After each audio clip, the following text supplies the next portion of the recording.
Okey, Assalamualaikum warahmatullahi wabarakatuh. Kita dah sampai ayat uh, 4 Okey, recap sikit. Allah kata apa?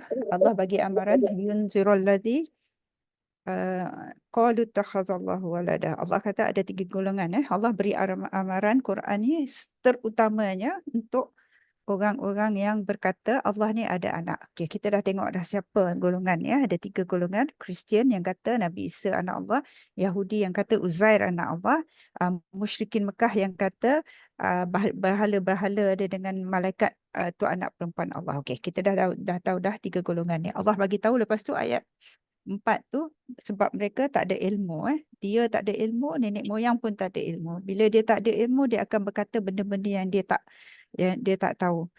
Dan bila nenek moyang dia tak ada ilmu, dia tergiur ikut nenek moyang dia, padahal nenek moyang dia sama tak ada ilmu. Okey, kita dah sampai situ Lepas tu kita sama kaburat kalimatan takhruju min afwahihim. Okey.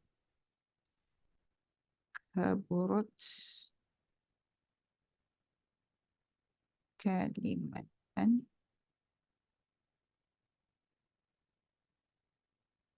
takhruju min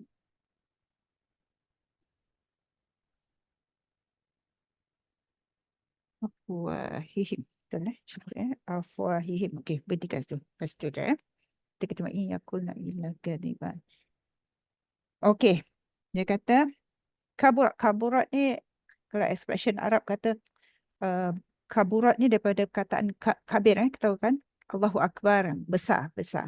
Alangkah besarnya impact siapa ada terjemahan? Alangkah besarnya pendustaan atau alangkah seriusnya macam tu nak kata. Kaburat besarnya, sombongnya. Kalimah ni semua tahu Siapa ada terjemahan?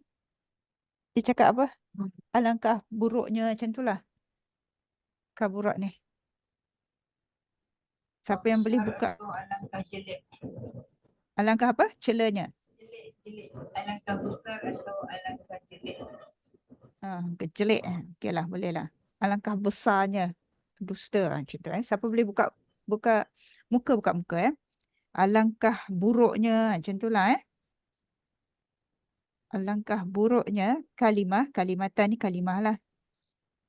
Kalimah takhruju yang keluar min dari afwahihim mulut mereka mulut mereka. Kalau kita baca Arab, kita tengok satu-satu ni. Kenapa ada yang keluar kat sini Kita tengok dia punya grammar ni, tak apalah. Okey. Allah nak kata, tadi dia dah sambung. Malahum bihi min ilmin. Dia kata tak ada bagi mereka, tak ada ilmu. Dan nenek moyang pun tak ada ilmu. Lepas tu Allah nak cela. Allah kata alangkah buruknya kalimah. Okey, kalimah apa ni yang Allah kata buruk sangat yang keluar dari mulut dia ni? Kalimah apa? Dia mensyirikkan Allah. Kalimah apa ni? Dia tengah cerita pasal apa? Kalimah Kata yang Allah kata ada Allah anak. ada anak tu lah. Ada anak. Itulah dia. Allah kata tu. Alangkah buruknya. Kalimah apa? Kalimah yang tadi yang dia kata Allah ada anak tu. Kalimah tu Allah kata buruknya. Sebab ia tuduhan kepada Allah, Allah ada anak. Okey. Sekarang ni kenapa? Kenapa Allah tak cakap kaburat kalimatan? Buruknya kalimah tu. Kalimah tu kita faham Kenapa dia kena cakap yang keluar dari mulut-mulut mereka? Kenapa nak sebut ni? Kalimah boleh keluar dari tempat lain ke? Boleh keluar dari telinga? Tak boleh. Boleh keluar dari mana? Hidung? Tak boleh. Tapi kenapa Allah kena cakap ni? Keluar dari mulut-mulut mereka. Cakap je lah. Kaburat kalimah. Buruknya kalimah tu. Yang keluar, yang mereka katakan itu. Tapi Allah cakap sini. Takhruju min afwahihim.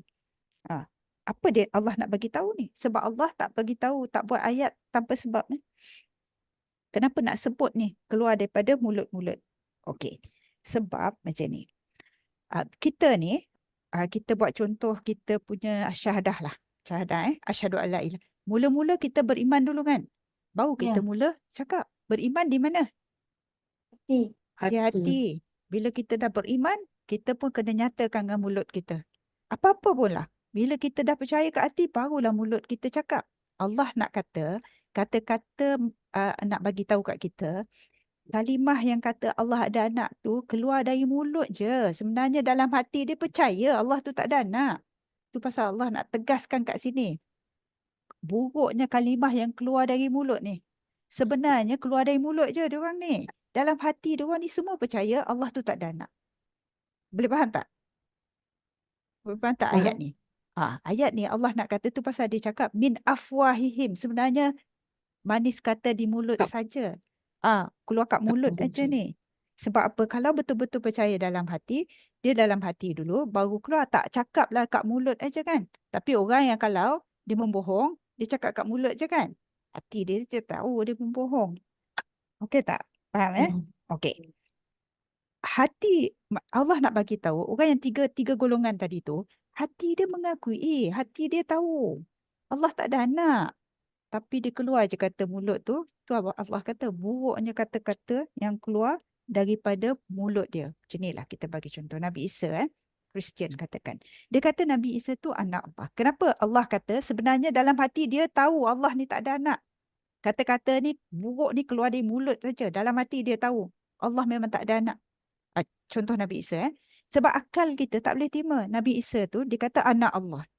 Tapi kita tengok depan mata, kata anak Allah, sifat tak sama. Kalau kita, manusia dengan manusia, sama tak sifat manusia?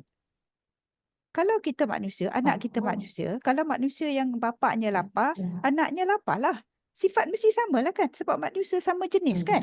Sama apa dia panggil? Sama jenis lah. Sama, Dan panggil apa? spesies. Sama spesies kan? Sama spesies. Kalau anak dia mata dua, dia tak mata dua. Sama, semua sama. Sebab sama spesies. Tapi dia kata itu anak Allah. Tapi depan mata sendiri dia tengok Nabi Isa tu, kecil-kecil kena minum susu. Kena cuci bila dia buang najis. Kena bagi makan.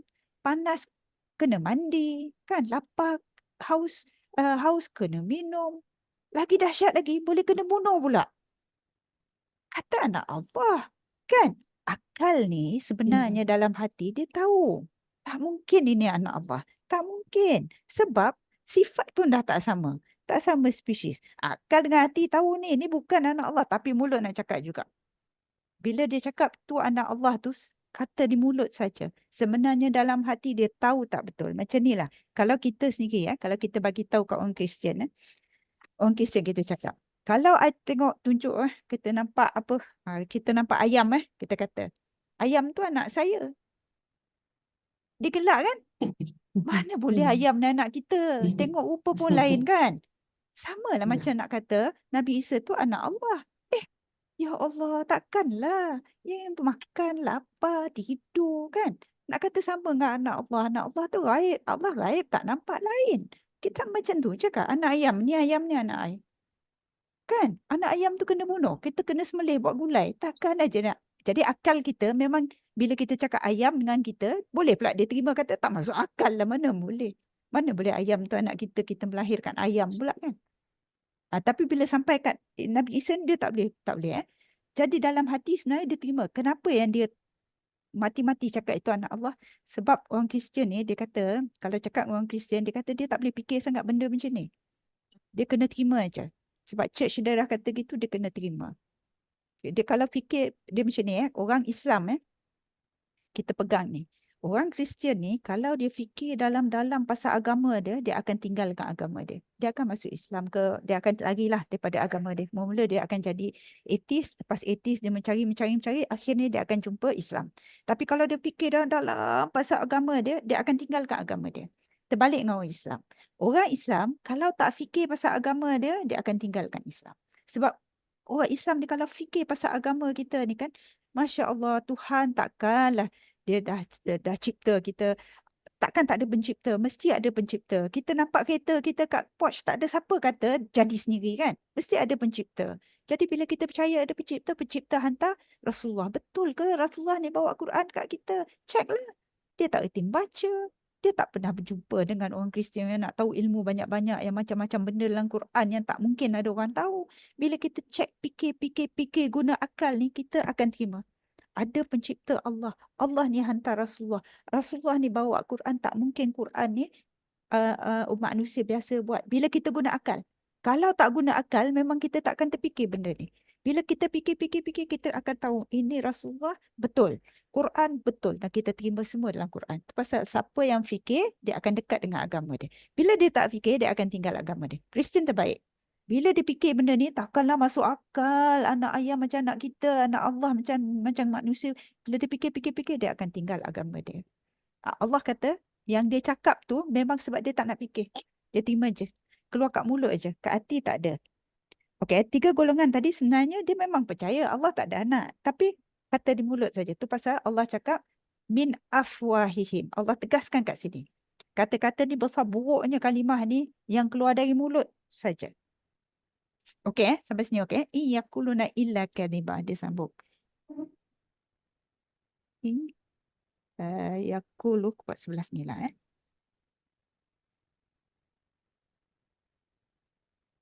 Yakuluna illa kaziban. Okey. Ini tidak. Tidak, mereka berkata kecuali kadiban ni dusta, pembohongan pembohongan kot terjemahan siapa ada Dusta. terjemahan dusta lah, pembohongan lah, berdusta. Okey, kita nak cakap pasal bohong ni. Bohong ni apa? Bila Allah cakap kadiban ni macam mana?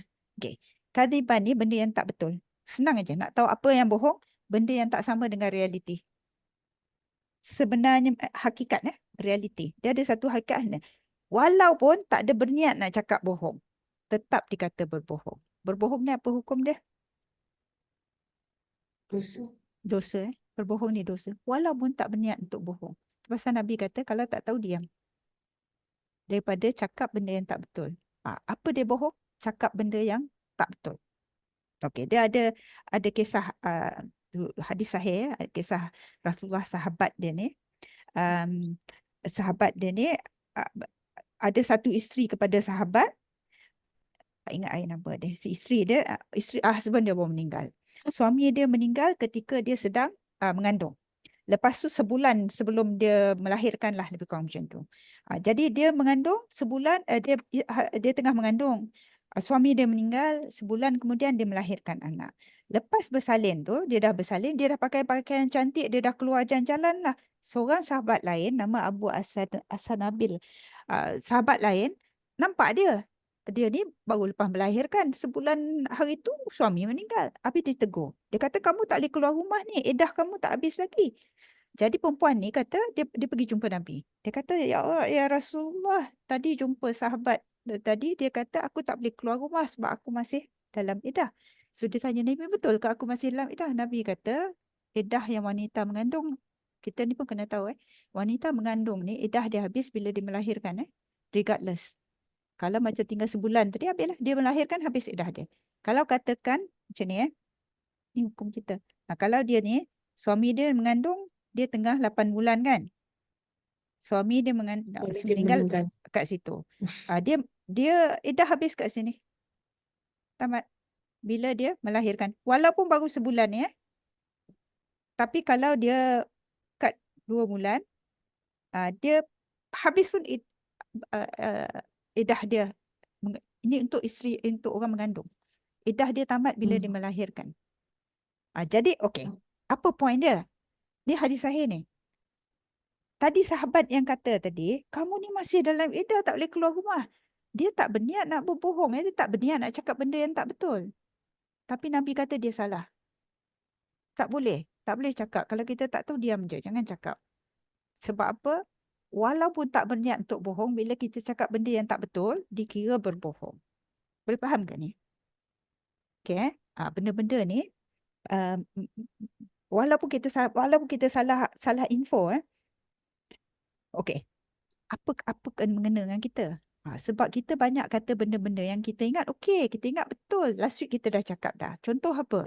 Kita cakap Nabi Yusuf kahwin dengan Zulaikha. Kita tak niat nak bohong kan? Kita tak niat Sebenarnya Tak tak tahu. ada. Kita tak berniat nak cakap bohong. Tapi jangan cakap benda yang kita tak ada dalil. Jangan cakap benda yang kita tak tahu. Diam aja. Okay. Ada tak lagi benda? Macam tu lah yang makan semut jadi gila kan. Makan semut jadi bodoh kot. Kan Jadi makan bodoh. semut. Kan ada kan pernah dengar. I pernah dengar kalau ada semut dalam minuman buang. Kalau terminum semut nanti jadi bodoh. Dia makan Pelupa, kebalik lah. pelupa. Pelupa. Okey, jadi pelupa.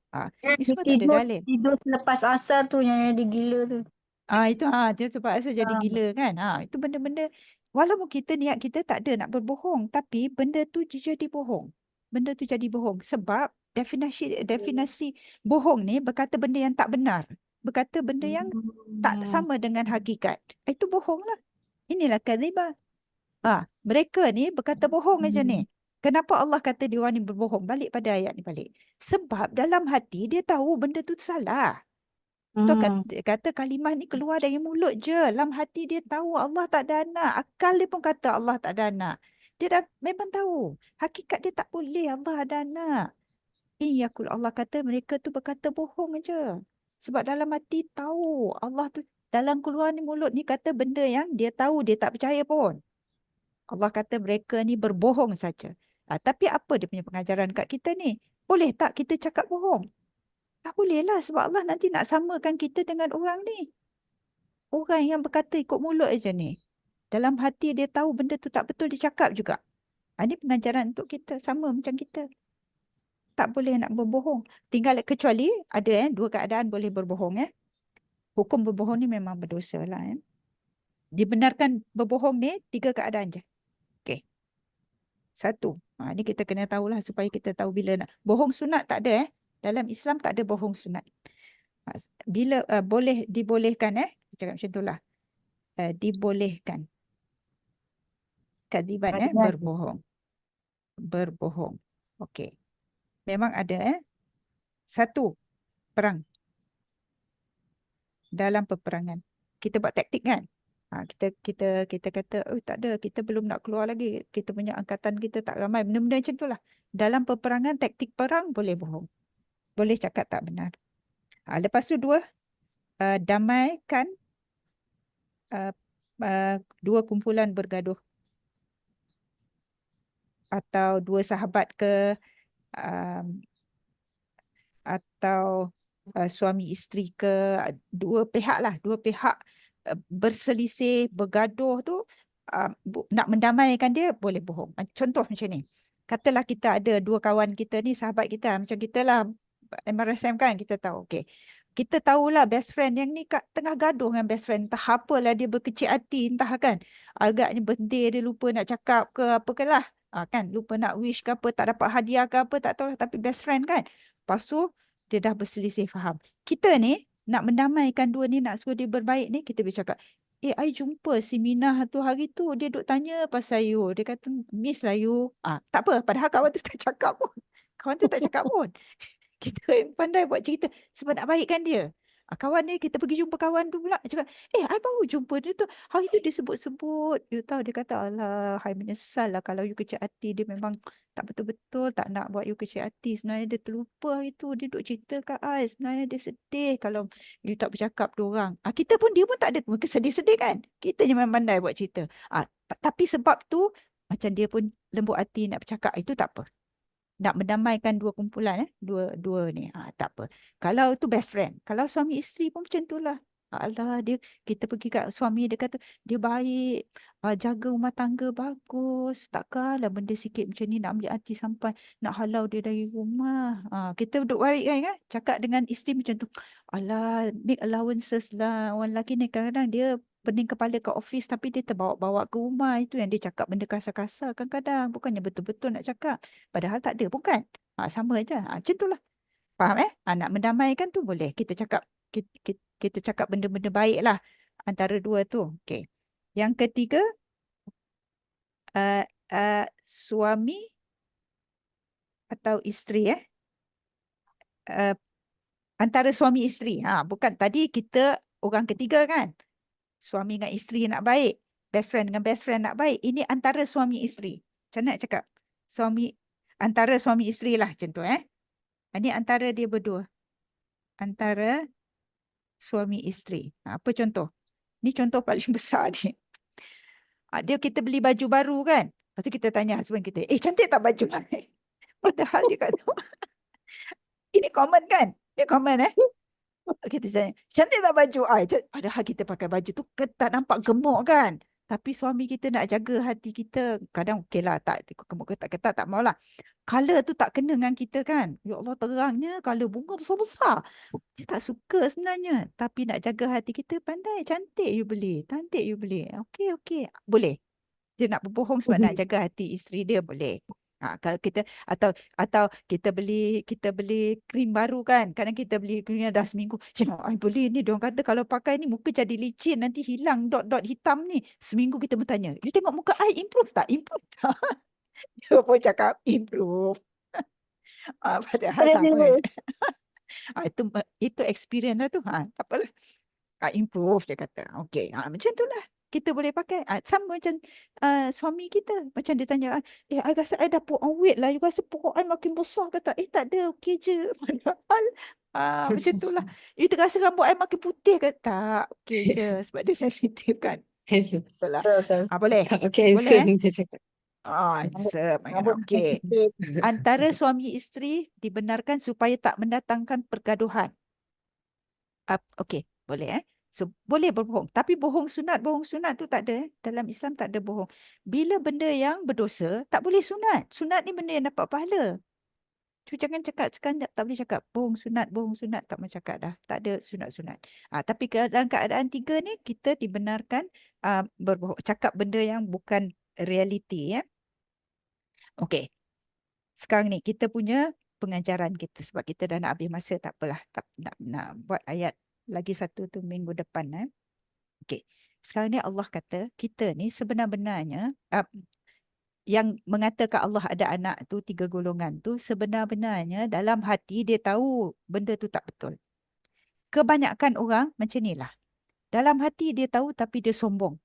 Sebab apa? Selama-lama ni dia dah kata benda tu. Lepas tu dia nak macam tarik balik tu, dia malu. Sebenarnya macam tu lah. Sifat apa yang patut tak ada kat kita ni? Sombong tu. Kalau kita dah tahu benda yang kita cakap tu salah, ngaku aja. Atau silap. Jangan cakap juga keluar. Walaupun mulut tu kita nak cakap juga. Macam Allah kata ni. Buruknya kalimah ni. Yang keluar dari mulut aja sebenarnya ni. Bohong semua tu. Bohong. Ini sifat orang yang tercela. Bohong. Orang beriman tak boleh cakap bohong. Walaupun benda tu susah nak diterima. Kita kena cakap benda yang benar. Okey. Apa yang kita punya keadaan kita ni. Macam ni lah. Macam sikit seminit. Keadaan kita hari-hari kat rumah lah macam ni. Especially kalau benda-benda yang kita tengok keliling kita, benda yang mendatangkan dosa. Apa contoh? Kita dah buat contoh dah, raya-raya kan? Raya-raya bersalaman gitu kan? Kita pun diam, kita ataupun kita cakap tak apa kot. Tak boleh. Walaupun benda berkata benar tu susah, kita tak boleh berbohong, kita kena cakap juga perkara yang benar. Jadi benda ni memang susah, tapi itulah ujian untuk kita, orang yang beriman ni. Macam itulah. Sebab apa bila kita dah belajar, kita dah percaya, kita tak boleh nak simpan. Kita kena keluarkan cakap-cakap yang benar. Tak boleh nanti kita macam apa lip service kan. Dia kata macam ni lah. Ni lip service ni. Kata-kata di bibir saja. Kata-kata di mulut saja. Dibenarkan, tak bercakap benar tu keadaan macam ni saja. Lain pada tu tak boleh. Okay, so kita kena cek diri kita ni, kadiban ni takut kita termasuk dalam golongan yang berkata bohong. Bercakap benda yang tak betul. Jadi lepas-lepas pada ni kita kena cek lah sebelum bite your tongue. Biasa-biasa kan kita cakap bite your tongue. Sebelum keluar cakap apa-apa tu, kita cek dulu betul ke tak betul. Kes kita sekarang ni tak bercakap. Tapi sama macam kita WhatsApp kan, Instagram ke, kita menyebar-nyebarkan berita-berita macam tu. Itu dikata berbohong lah tu. Walaupun bukan kita berkata-kata dari mulut. Kita menaip aja kan. Zaman sekarang tu samalah tu. So sekarang ni kalau nak menyebar-nyebar berita, kita cek dululah. Betul tak betul. Okey, cukuplah untuk malam ni. Minggu depan kita sambung ayat lagi satu. Assalamualaikum warahmatullahi wabarakatuh. Yang baik semua dari Allah, yang tidak baik di kelemahan saya. Minta maaf banyak-banyak. Assalamualaikum warahmatullahi wabarakatuh. Waalaikumsalam warahmatullahi wabarakatuh. Alhamdulillah, terima kasih